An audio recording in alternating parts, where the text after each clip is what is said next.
Deus abençoe a todos. Glória a Jesus. Vamos então dar início, queridos irmãos. Nós lemos e meditamos no capítulo 1 de Apocalipse, terça-feira passada, e nós fizemos menção do versículo 4. Falamos sobre a autoria de João, sobre a pessoa de João, falamos alguma coisa sobre o 7 na Bíblia, também definimos o que é a Ásia, como está escrito no versículo 4, João, as 7 igrejas que estão na Ásia, o que era a Ásia no tempo dos apóstolos, a saudação usada aqui por João, dizendo graça e paz seja convosco. Esta saudação também falamos, se os irmãos não participaram da terça-feira passada, resgata aí na minha página no Facebook ou então no canal do YouTube que está postado lá, para você continuar tendo uma linha de raciocínio sobre o estudo da palavra. E falamos da parte daquele que é, que era e que há de vir, falamos também a respeito dessa expressão, desses 3 tempos, e também dos 7 espíritos que estão diante do seu trono. Também falamos o que é e explicamos ao que se refere ou a quem se refere essa expressão 7 espíritos, definindo de uma forma geral que é, na verdade, o Espírito Santo, que é chamado de Espírito Sétuplo. Ele tem características e ministérios perfeitos e plenos, abrangentes, para que a igreja de fato seja cheia do Espírito Santo. Então falamos um pouco a respeito disso, o que é o enchimento do Espírito Santo, o que é um crente cheio do Espírito Santo, uma igreja cheia do Espírito Santo, é aquele e aquela que permite que o Espírito sétuplo haja de uma forma plena em sua vida. Ser cheio do Espírito Santo não é apenas ir para o culto, pular, sapatear, falar em línguas estranhas e ficar emocionado. Tudo isso faz parte, mas é uma ínfima parte do que verdadeiramente é de fato a plenitude do Espírito mencionada nas Escrituras. Muito bem, meus irmãos, fazendo esta breve introdução, eu quero ler o versículo 5 agora. Se você tem a sua Bíblia aí, você pode acompanhar, que diz assim: e da parte de Jesus Cristo, que é a fiel testemunha, o primogênito dentre os mortos, e o príncipe dos reis da terra, aquele que nos amou e em seu sangue nos lavou dos nossos pecados. Muito bem. Aqui está havendo uma continuidade do versículo 4. O versículo 5 inicia com o e da parte de Jesus Cristo. Então está ligando ao que está sendo dito, é um elo com o que foi dito no versículo anterior. Então aqui está havendo uma saudação. Versículo 4. João, as 7 igrejas que estão na Ásia, graça e paz seja convosco da parte daquele que é, que era e que há de vir, e da dos 7 espíritos que estão diante do seu trono, e da parte de Jesus Cristo. Inicia o versículo 5. Então falamos também sobre esta saudação às 7 igrejas em nome da Trindade. Em nome da Trindade. Então uma saudação que inclui graça e paz e em nome da Trindade é suficiente, é maravilhosa, é gloriosa. Então da parte de Jesus Cristo, veja bem, Jesus Cristo é conhecido na teologia como Deus Filho, ou a segunda pessoa da Trindade. No entanto, nós sabemos que Jesus Cristo não é o nome, não é verdade? Não é nome e sobrenome. O Deus Filho recebeu um nome humano que é Jesus, dado pelo próprio Deus, quando o anjo Gabriel manifestou-se a Maria na cidade de Nazaré, dizendo a ela que ela teria um filho, e o nome dele, então, seria Jesus. O nome dele é Jesus. significa Salvador. Esta palavra, dada a Jesus como nome, significa Salvador, porque é o significado do seu ministério. É uma transliteração de palavras hebraicas como Yeshua, Yehoshua, como a gente conhece, que significa no hebraico que é Deus é salvação. Então foi transliterado do hebraico para o latim, para que a gente consiga pronunciar melhor essa palavra. O nome Jesus é latim originado do grego Jesus, né? Que é então a transliteração do hebraico Yeshua ou Yehoshua. Entendermos que é uma palavra, essa palavra no grego ela está conectada com o verbo iastai, que significa curar. Então pode fazer referência, por exemplo, a Isaías capítulo 58, versículo 8, que eu faço a leitura aqui para você, quando menciona ou faz uma predição a respeito da vinda de Jesus, diz assim: então romperá a tua luz como a alva, e a tua cura apressadamente brotará.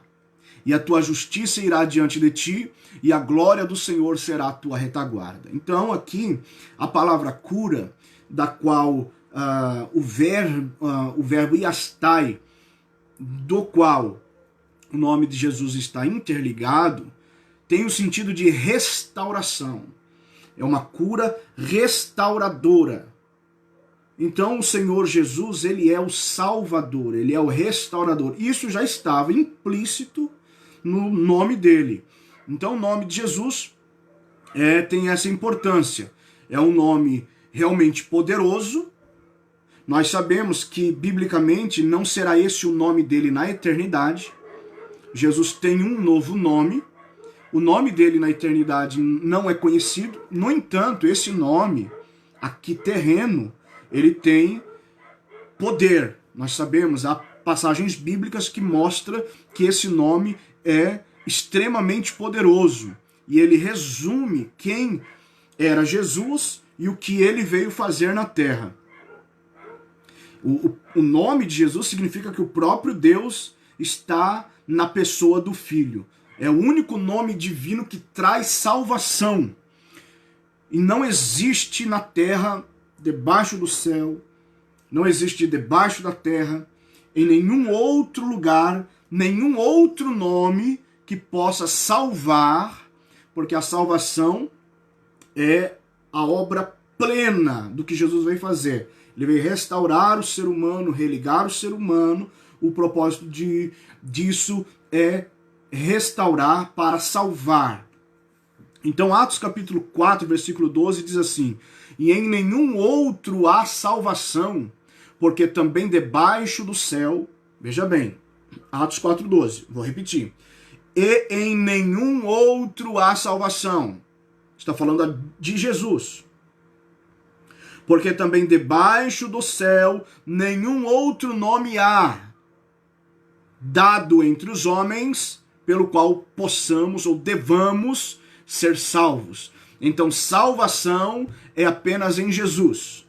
Por isso nós estamos meditando no nome de Jesus Cristo no versículo 5. Da parte de Jesus Cristo. Esse Jesus. Estamos dizendo que Jesus Cristo não é nome sobre nome. Jesus é nome. Estamos falando a respeito desse nome, que é o único pelo qual as pessoas podem ser salvas. Então, para recorrer a Deus, se recorre por esse nome. Não há outro nome. Não adianta mencionar outro nome, nem falar com outra pessoa, porque aqui está dizendo que em nenhum outro há salvação. Está falando de pessoa. Em nenhum outro, em nenhuma pessoa há salvação. Nenhuma outra pessoa há a possibilidade de sermos salvos. E também não há nenhum outro nome dado entre os homens. Então é pessoa e nome. Não adianta ir a outra pessoa para recorrer a Deus. Não adianta usar outro nome para recorrer a Deus. Salvação e contato com Deus é somente via Jesus Cristo de Nazaré. Não existem outros mediadores, não existem outros intercessores diante de Deus pelos homens, pelo menos no que tange às escrituras bíblicas. Agora, se quiserem seguir tradições e escritos humanos, então há outras possibilidades de se crer, mas não legítimas. Jesus Cristo e da parte de Jesus Cristo. Cristo, então, não é nome, é sobrenome. Só que nós temos o costume de chamar Jesus de Jesus Cristo. Não é errado, não tem problema nenhum. É só para efeito de conhecimento que eu estou dando essa explicação. Tá? Então, Cristo, por sua vez, é título, que é o título que mais acompanha o nome de Jesus. Não é? Então, a palavra hebraica no Antigo Testamento era Massiar. E o dicionário hebraico define Massiar, ou como a gente chama de Messias, transliterado para nós, como uma pessoa ungida ou consagrada. Então o Antigo Testamento profetiza a respeito de um Messias que viria. Havia sido falado sobre um Messias específico, porque uma vez que a palavra Messias é ou significa ungido ou consagrado, houveram muitos ungidos e consagrados. Assim como Cristo, então, significa ungido ou consagrado ou enviado, também houveram muitos Cristos, há muitos Cristos e haverão outros Cristos. Isso é bíblico.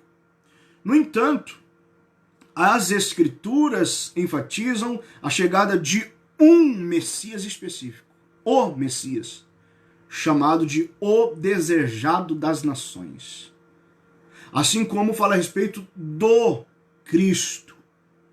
Então, quando o Antigo Testamento, referindo-se ao Messias, foi traduzido para o grego em 250 a.C.,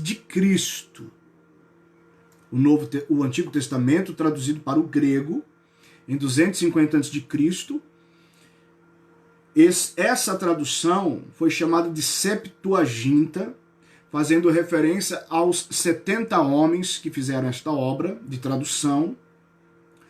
E ela trouxe do hebraico para o grego, então, uma palavra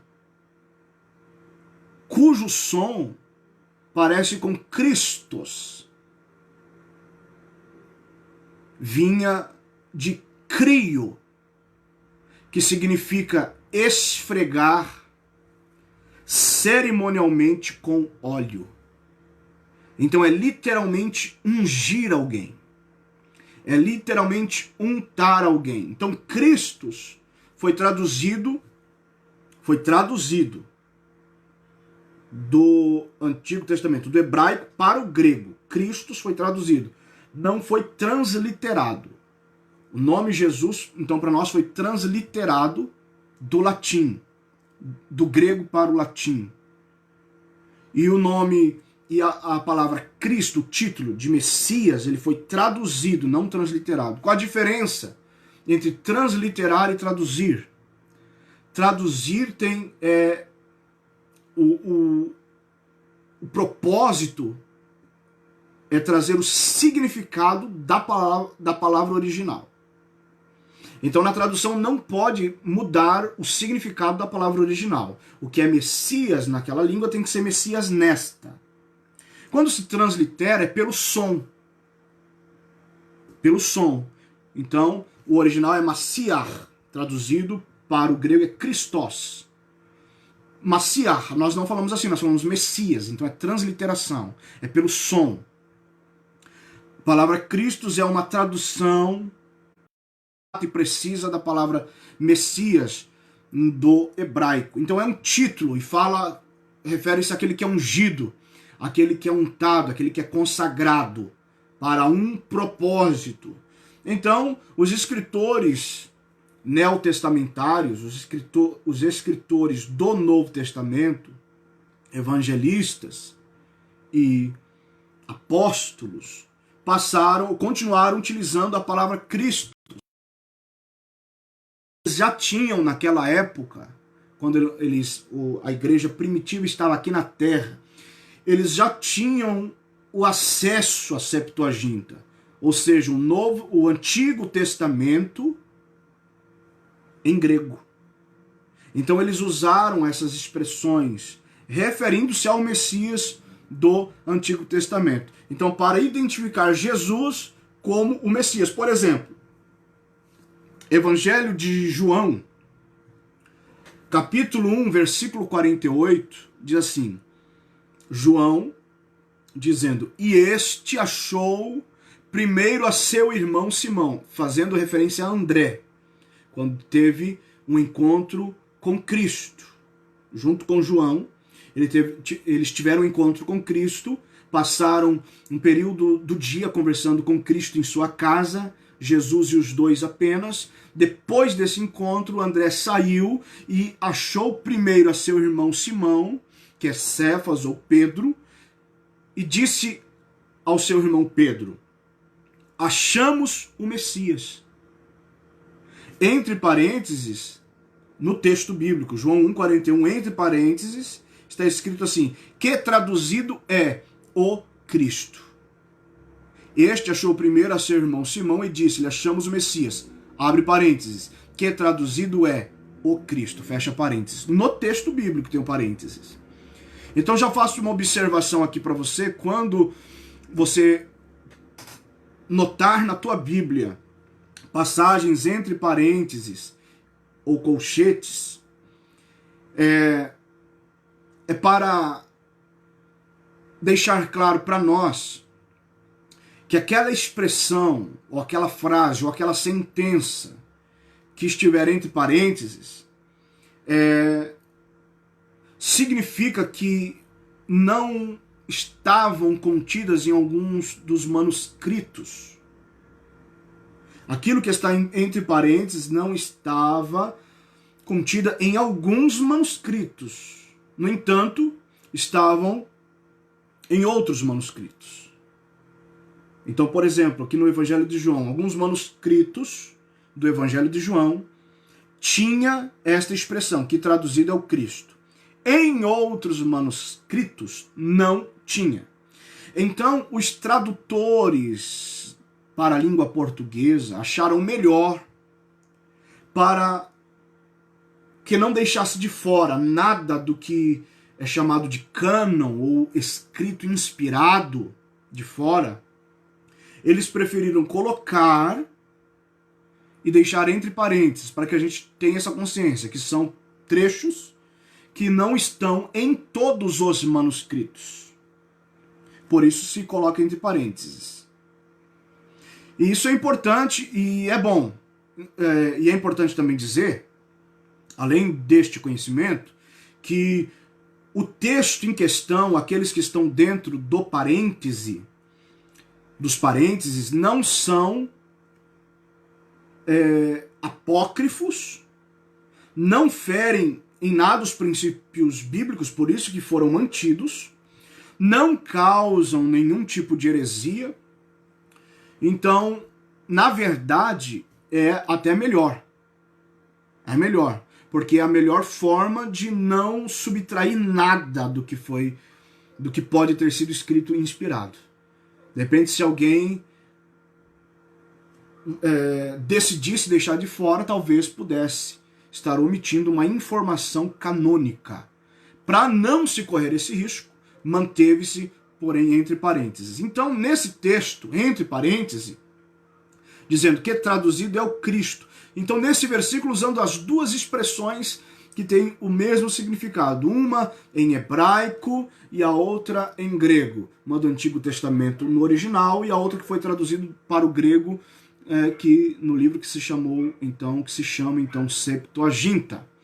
Então Jesus Cristo, Jesus é nome, significa Salvador, Cristo é o Messias, o ungido, o enviado, é artigo singular, é definido e singular, Porque há outros, como eu disse, mas o Cristo, o Messias profetizado é um só. Jesus Cristo, a fiel. Veja bem, acompanha aí, versículo 5. E da parte de Jesus Cristo, que é a fiel testemunha. Por que Jesus é chamado de fiel testemunha? No original, ou mártir ou pistos, em grego. A palavra pistos, aqui usada para referir-se a fiel, refere-se àquele que se mostra fiel no desempenho. Fiel no desempenho de uma obrigação ou na administração de uma verdade. Jesus disse assim no Evangelho de João, capítulo 8, versículo 28. Disse-lhes, pois, Jesus: quando levantardes o Filho do Homem,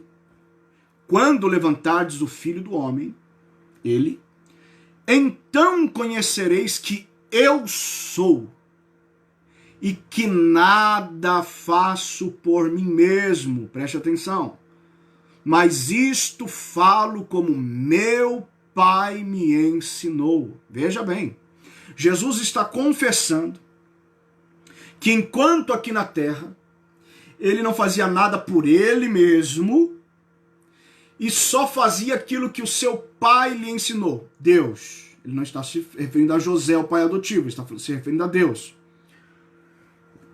Isto fala de fidelidade. Fidelidade plena. Pistos, fiel. Mártir, por sua vez, testemunha. Testemunha é mártir, no original. Foi usado para denotar, para explicitar que ele morreu pela causa pela qual veio desempenhar. Ele não veio só transmitir, ele morreu pelo propósito. Isso é mártir. Então,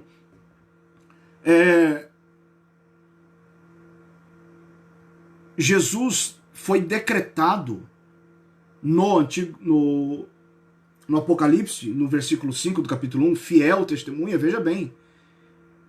Ali João já está vendo um Jesus glorificado. Ali João já está vendo um Jesus ressurreto. E é por isso que ele pode ser chamado de fiel, porque ele cumpriu o propósito. Este fiel, esta expressão fiel para Jesus foi decretada quando ele disse está consumado. Ele completou a obra. João 19,30 diz, e quando Jesus tomou o vinagre, disse, está consumado, está concluído.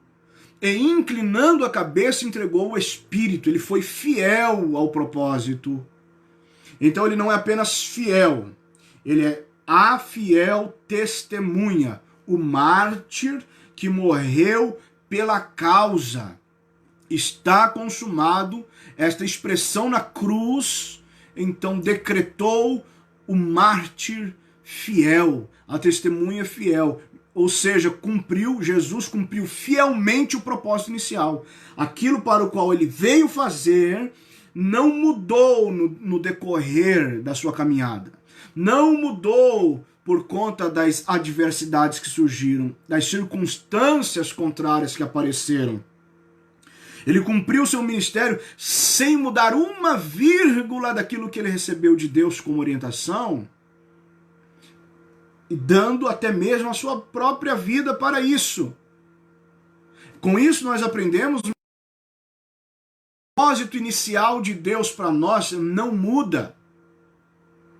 Você já deve ter ouvido muitas vezes algumas expressões assim, olha, Deus vai reescrever a tua história.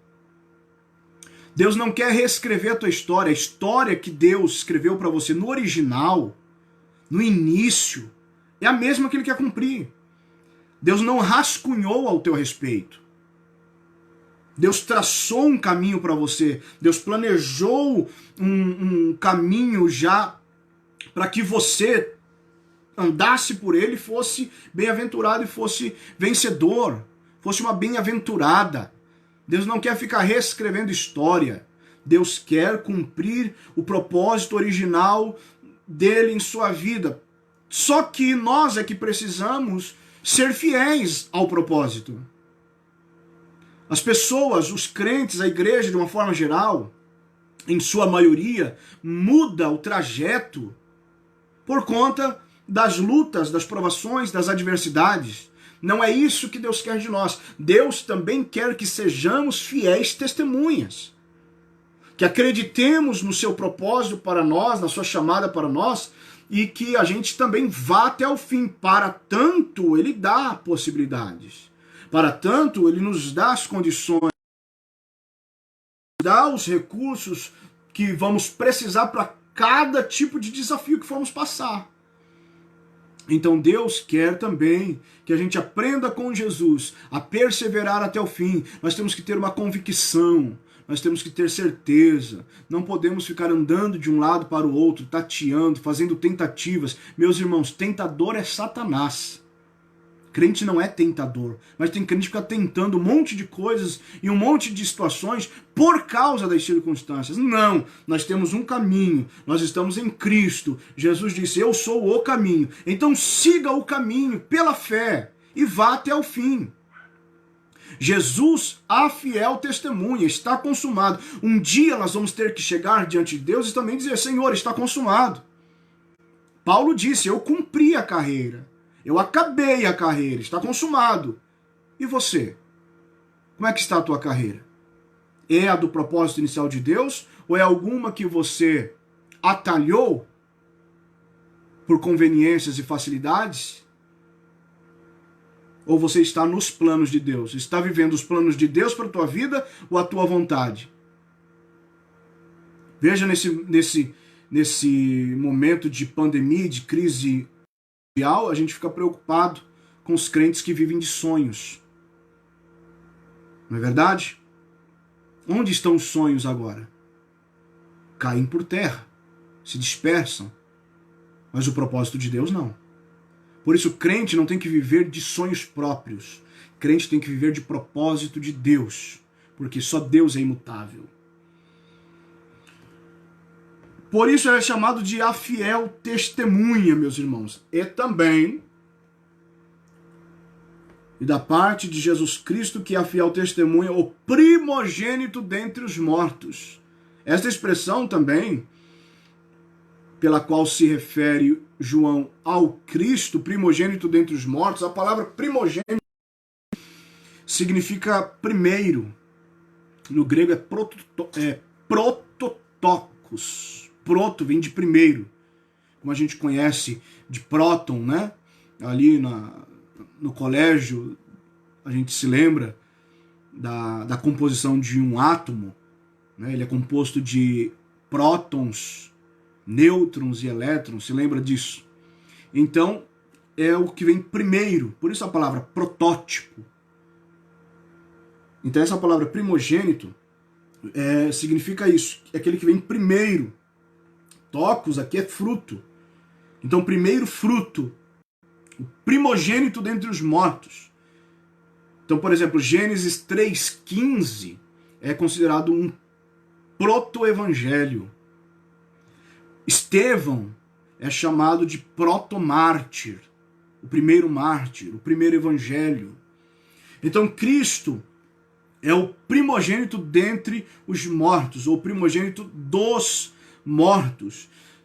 Fala de primícia, fala daquilo que vem primeiro. E as primícias, todos nós sabemos que estão intimamente ligadas aos propósitos de Deus. Tudo que é primícia, Deus só trabalha com primícia. Deus não trabalha com nada secundário, com nada terciário. Deus trabalha com primícias. Então, isso sempre esteve ligado aos propósitos de Deus. Deus sempre exigiu do seu povo as primícias. Continua exigindo. Exigiu do povo de Israel no Antigo Testamento, continua exigindo da igreja as primícias. Nós temos que oferecer a Deus aquilo que é primícia, aquilo que vem primeiro. Primeiro é de Deus. Por que ele exige? Porque ele mesmo deu a sua primícia ao mundo. Eu já disse em outras oportunidades e volto a dizer, Deus nunca pede nada a ninguém que ele mesmo já não tenha feito.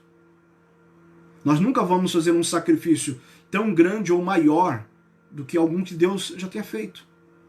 Meus irmãos, ele pede primícias porque ele mesmo deu a primícia. Aqui está se referindo a Jesus como uma primícia.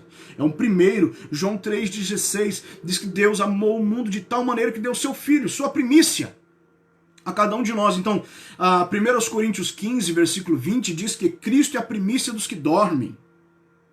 Cristo é a primícia dos que dormem. 1 Coríntios 15, 23 diz, ele é a primícia de Deus. Então Deus nos deu de sua primícia e exige de nós também as nossas primícias. Agora, por que ele é o primogênito dos mortos, sendo que ele não foi o primeiro a morrer? Geralmente é esta dúvida que surge. Então, para a gente poder entender o significado dessa expressão completa, primogênito dos mortos, nós precisamos nos lembrar que quando Deus enviou o seu Filho, João 3,16 lembra isso? Seu Filho unigênito.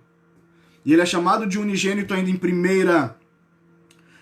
no capítulo 1 de João, capítulo 1, versículo 14 e versículo 18, bem como em João 3,16 e versículo 18. E ele é chamado de unigênito também em 1 João 4,9. Ou seja, até aquele momento, Jesus era o único Filho de Deus. Unigênito significa único, primogênito, unigênito. Gênito vem de gene, ou seja, é o primeiro a ter o gene divino. Então, até aquele momento, Jesus era o único, era o unigênito. Porém, a partir da consumação do ministério de Cristo, a partir do está consumado, a partir do tetelestai, a partir do decreto da fiel testemunha, a partir da consolidação do ministério de Cristo, Deus enviou o seu Espírito Santo. Jesus disse, eu preciso ir, porque se eu não for, o Espírito Santo não vem. Então, Deus enviou o Espírito Santo, o Espírito Sétuplo, conforme falamos no versículo 4, na terça-feira passada, que em um dos seus ministérios ele veio também para adotar. O Espírito Santo veio como espírito de adoção. Nessa dispensação da graça que estamos vivendo, em seu ministério, em seu sétuplo ministério, o Espírito Santo também adota. E nesta adoção ele nos torna em Cristo, porque tudo depende do ministério de Cristo, ele nos torna em Cristo seus filhos, filhos de Deus. Veja bem, nós somos filhos adotivos. As referências, Romanos 15, Romanos 8, versículo 15 e 23, e Gálatas capítulo 4, versículo 5, fala que nós somos filhos adotivos. Deixa eu ler o que está escrito em Efésios capítulo 1, versículo 5. E nos predestinou para filhos de adoção por Jesus Cristo, para si mesmo, segundo o beneplácito de sua vontade. Veja bem, nós somos filhos de adoção por Jesus Cristo, por propósito de Deus, consentimento, beneplácito é consentimento, é concordância. A Trindade Divina concordou com isto. Então, Deus quis nos adotar, Jesus veio morrer para isso, e o Espírito Santo agora consuma este trabalho de adoção. É ele que vem agora assinar a nossa certidão, a nossa filiação de filhos de Deus. Uma vez que isto acontece, nós vemos também em Atos 17, versículo 28 e 29, diz assim, porque nele, em Jesus, vivemos e nos movemos e existimos, como também alguns dos vossos poetas disseram, pois somos também sua geração.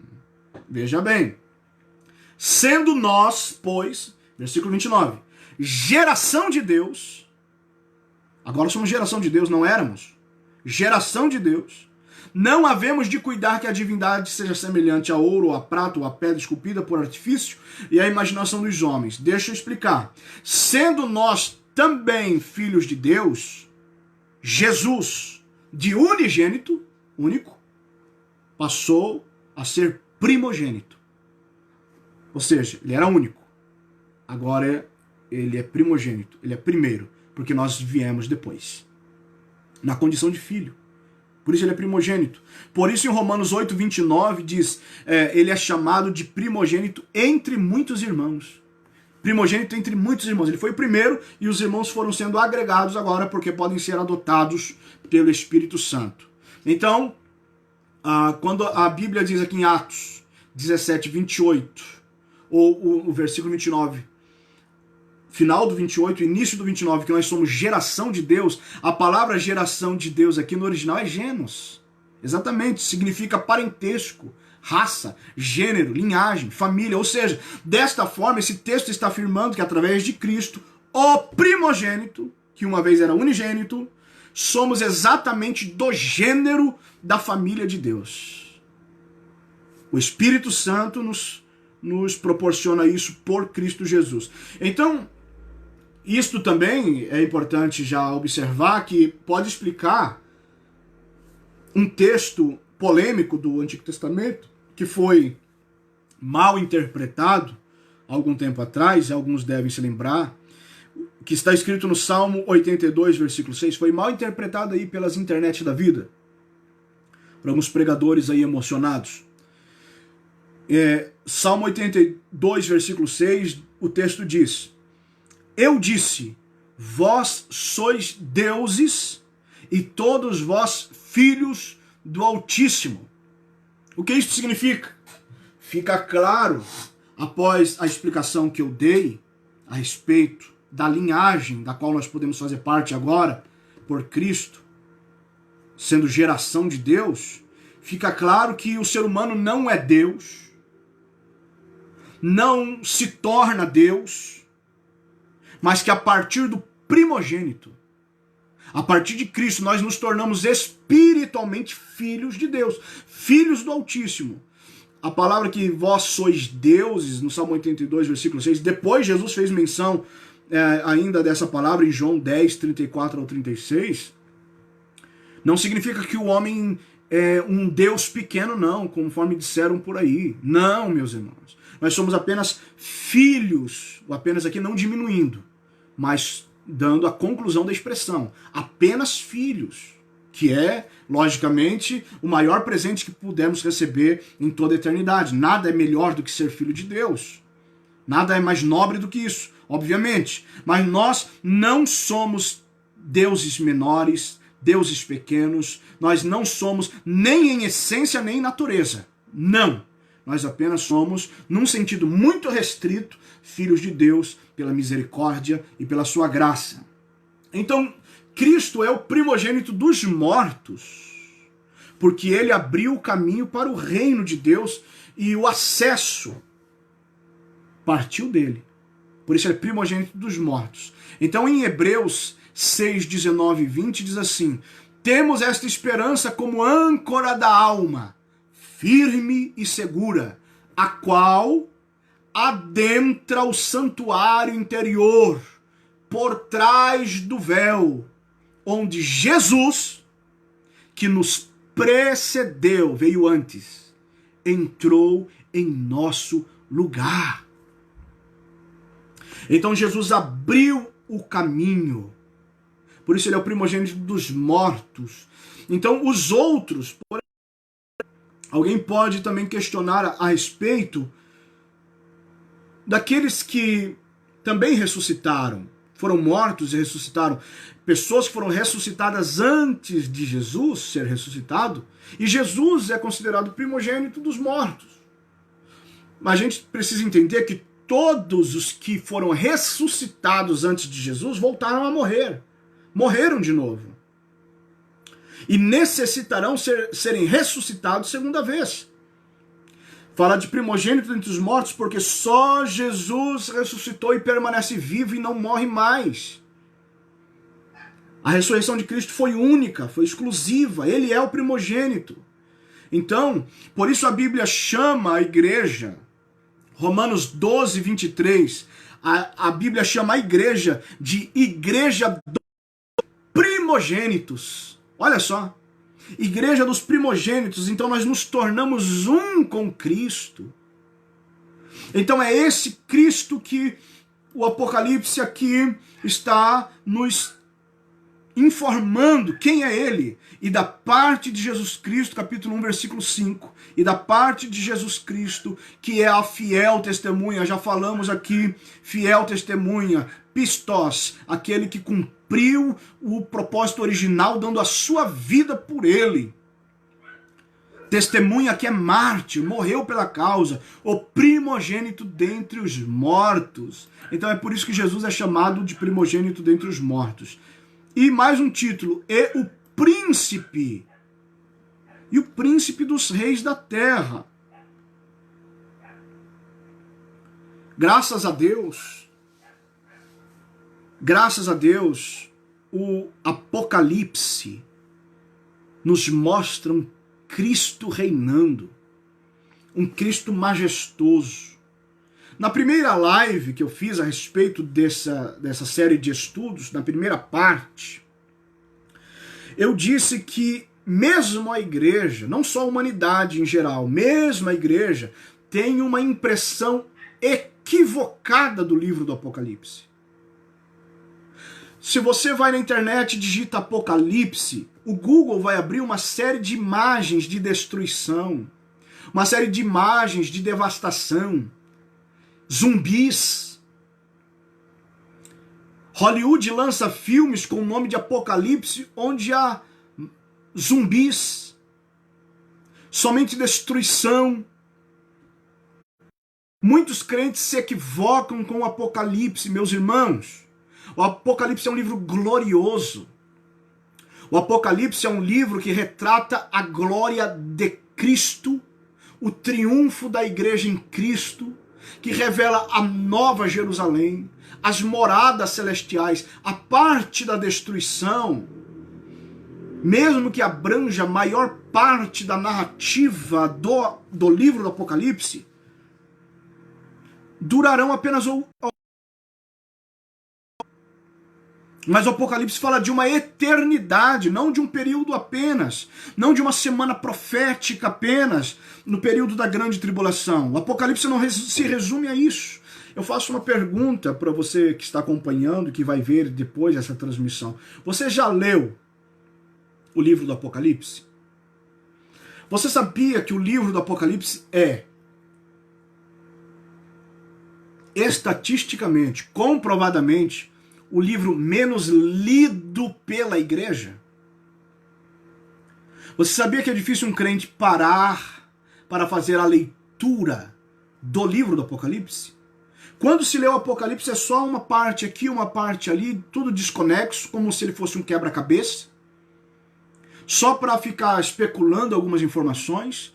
Lê 3 versículos do Apocalipse e vai para a internet. Fica vendo lives de profetas dando prazo para a chegada de Cristo, para o dia do arrebatamento, para a apresentação do anticristo, para descobrir o que são os símbolos ou as figuras. Não é errado estudar, pelo contrário.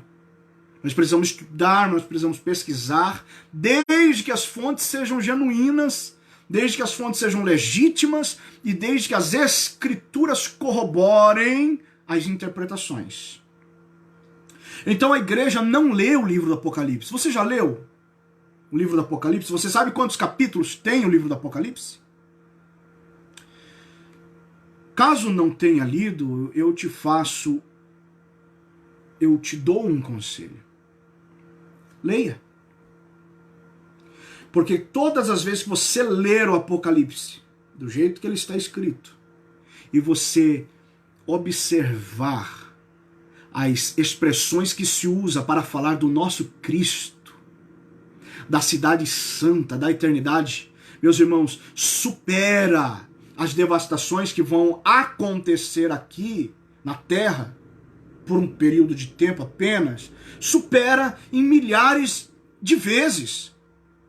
O Apocalipse é para ser um livro de alegria para a igreja, que cause uma edificação na fé do crente.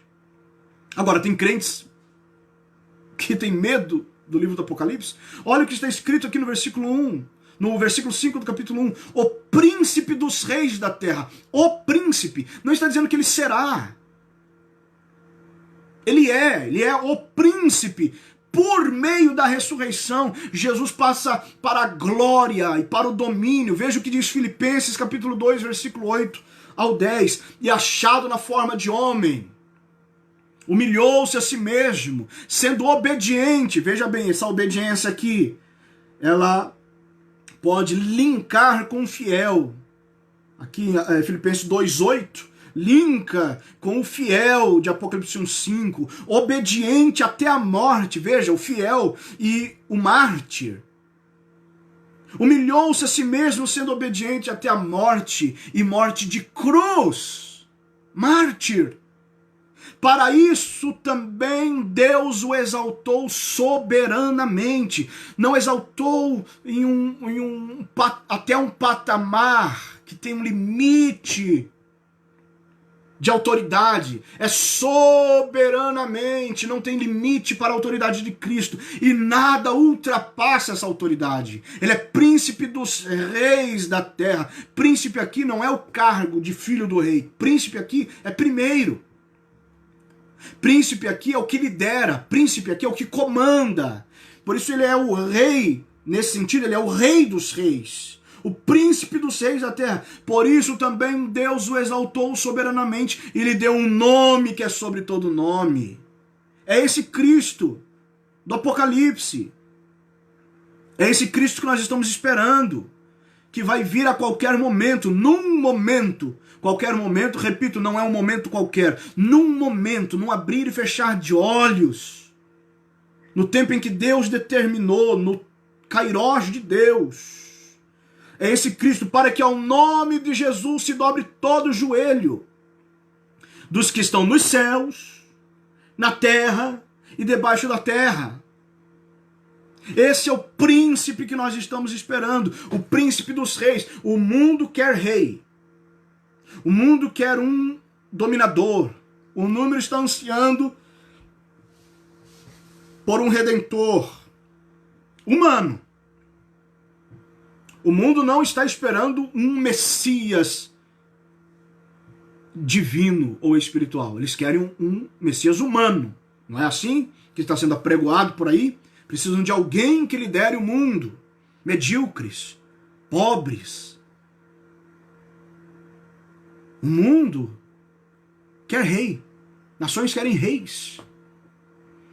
Mas nós estamos esperando aquele a quem todos se dobraram. Deixa eu retomar aí o sinal. Deu uma queda no sinal. Se você está acompanhando, se retomou bem aí, se voltou bem o sinal de internet, só me dá um ok, alguém aí no comentário, por favor, se a transmissão está ok, para eu poder continuar. Para mim aqui deu uma queda. Só me dá um ok aí, por gentileza, alguém, rapidinho, para eu poder continuar e concluir, que nós só temos 10 minutos. A partir de um ok aí de alguém no comentário, eu retomo aqui a minha palavra. Estão me ouvindo bem? Por favor, se estão me ouvindo, deu uma queda aqui no sinal. Eu estou esperando retomar. Se estiver tudo ok aí, por favor. Muito bem, irmão Helenildo. Tudo ok, então? Ótimo. Posso continuar? Para que eu possa, então, concluir. Ótimo, então. Obrigado, irmã Richelle. Vamos continuar, então. Glória a Deus. Meus irmãos, então, é esse Jesus que nós estamos esperando. E é com esta ótica, é sobre este prisma que nós devemos ler o Apocalipse.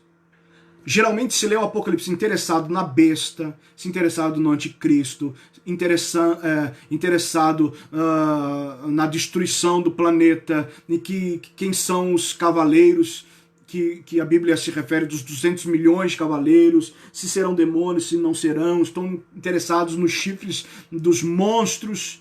Meus irmãos, leiam o Apocalipse com os olhos em Cristo. Leiam o Apocalipse com os olhos na Nova Jerusalém. Leiam o Apocalipse com os olhos na eternidade, não num período profético que vai se cumprir aqui e do qual o Salmo nem vai estar presente, nem estaremos aqui. Então não enfatize isso no Apocalipse. O Apocalipse é o livro da glorificação da igreja eternamente com Cristo. Príncipe dos reis da terra, versículo 5. Aquele que nos amou, glória a Deus, este príncipe dos reis da terra, esse primogênito dentre os mortos, o Jesus, o Cristo, nos amou. A leitura correta aqui é nos ama. Aquele que nos ama. Veja, aquele está craseado, então está falando que aquilo que está sendo dito ou atribuído é a ele. Está falando dele e a ele. E está dizendo que ele nos ama. Então, João 13:1 diz assim: ora, antes da festa da Páscoa, sabendo Jesus que já era chegada a sua hora de passar deste mundo para o Pai, como havia amado os seus que estavam no mundo, amou-os até o fim. Está falando de um amor imutável. Então aquele que nos ama, o amor de Deus é eterno. Jeremias capítulo 31, versículo 3 diz: há muito que o Senhor me apareceu dizendo, porquanto com amor eterno te amei.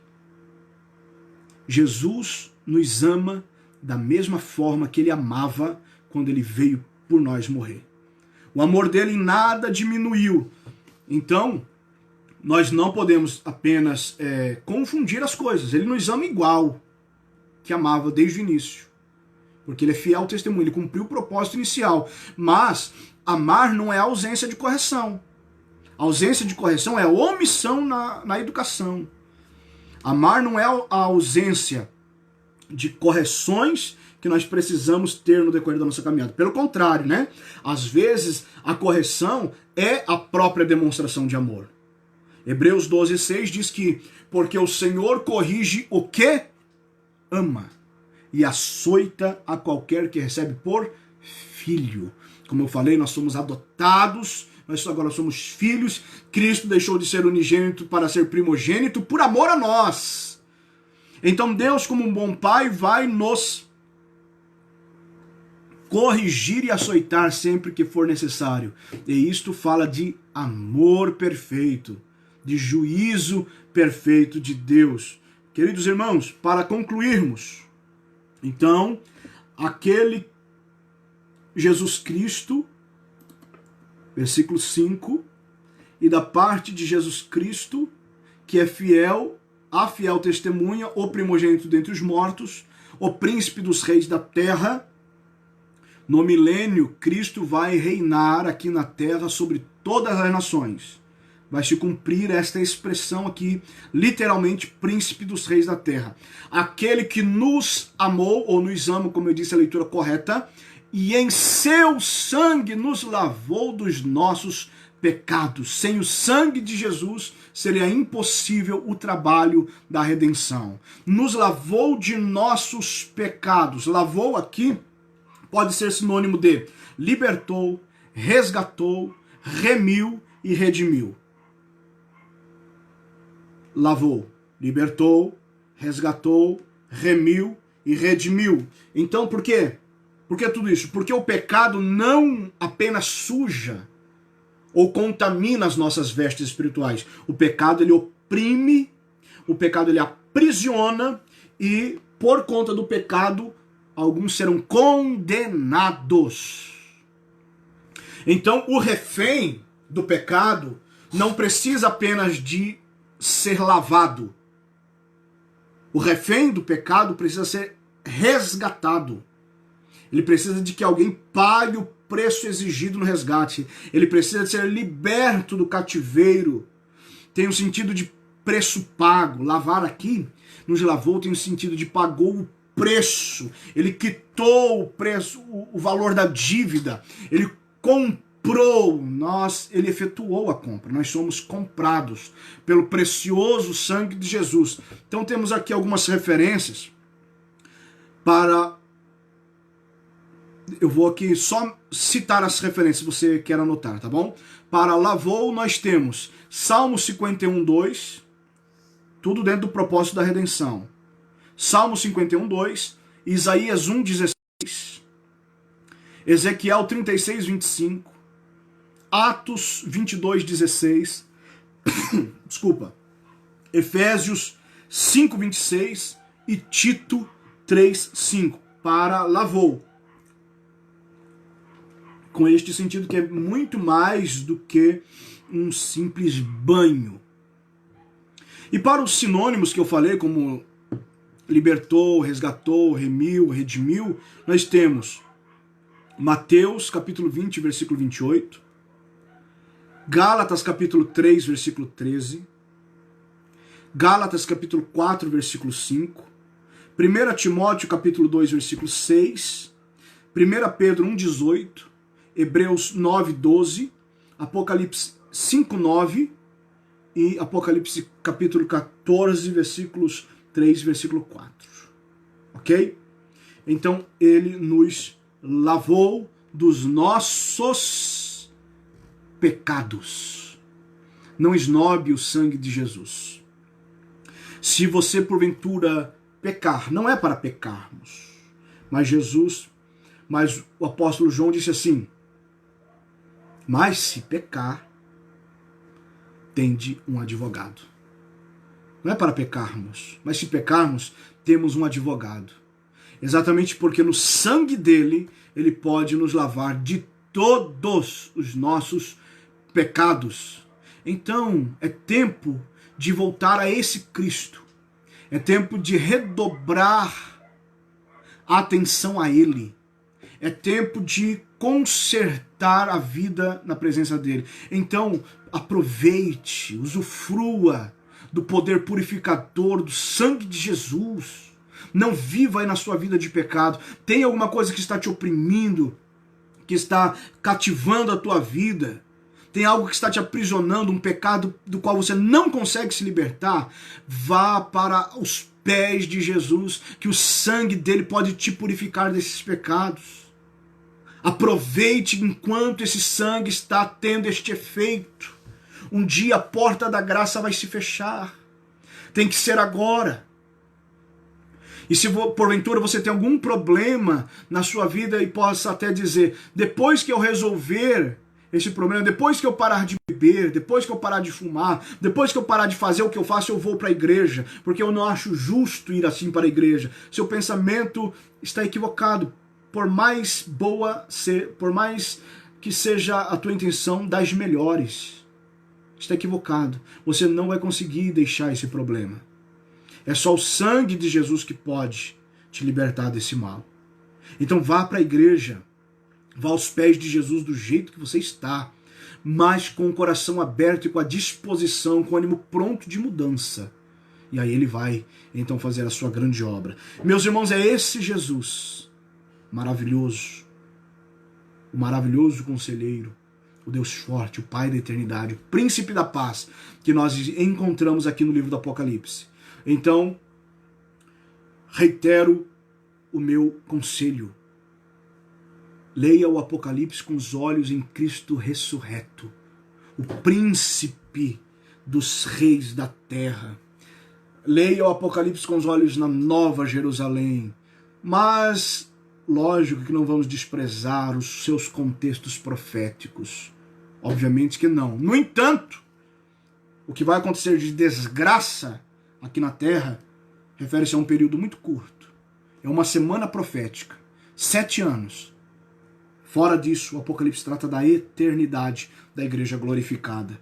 Meus irmãos, que Deus possa abençoar. Nós estamos aqui já extrapolando o tempo do estudo bíblico.